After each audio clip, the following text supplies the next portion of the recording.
unranked Florida State beat Alabama 31-17. Alabama was ranked 8th. You love to see it. Yeah, you do. I don't know.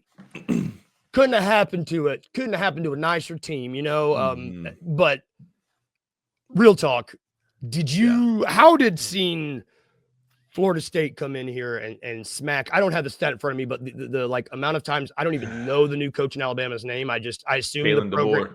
I assume the program died when Saban left. I'm just like, I don't know. Yeah, man. Like they're too worried about TikTok dances and like rumors flying that they're up to 2 a.m.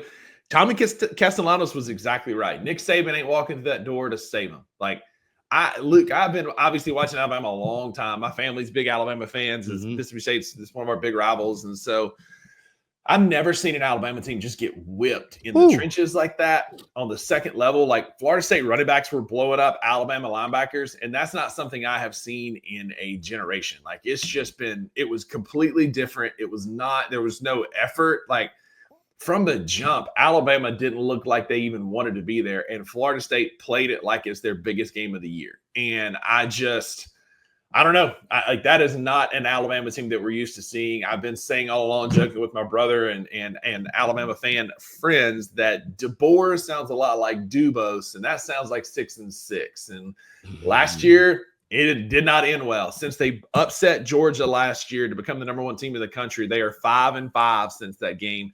Kalen DeBoer now has more losses in 14 games against unranked teams than Nick Saban did in 17 seasons.